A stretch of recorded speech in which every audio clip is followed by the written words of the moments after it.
สบายดีท่านผู้ชมตามข่าวจากเวียงจันทน์ไทม์ด้านภาษีสากลในสปป.ลาวจะเริ่มใช้เครื่องอิเล็กทรอนิกส์บ53แบบใหม่เข้าในการจ่ายภาษีหรือค่าธรรมเนียมเข้าออกผ่านด่านเครื่องบ53เป็นระบบทันสมัยสะดวกให้แก่เจ้าหน้าที่ภาษีในการคุ้มครองพาหนะเข้าออกท่องเที่ยวเยี่ยมยามสปป.ลาวคุ้มครองพาหนะขนส่งสินค้าผ่านด่านภาษีสากลให้เป็นเอกภาพในขอบเขตทั่วประเทศใช้สำระภาษีหรือค่าธรรมเนียมได้สะดวกว่องไวโปร่งใส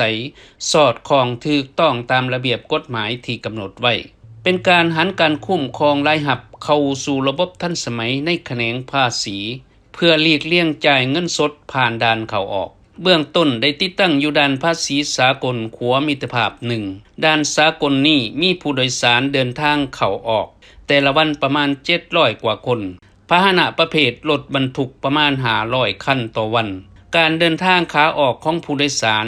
1,800 คนต่อวันพาหนะประเภทรถเบาประมาณ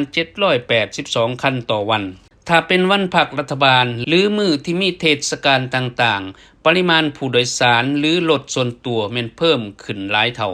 พร้อมนั้นจะได้ติดตั้งระบบบ53นี้อยู่ด่านภาษีสากลบอแตนแขวงลงน้ำทาด่านภาษีสากลขัวมิตรภาพ4แขวงบ่อแก้วคาดว่าจะเปิดนำใช้ในเดือนมังกรปี2020และจะสืบต่อขยายติดตั้งอยู่ด่านสากลในขอบเขตทั่วประเทศ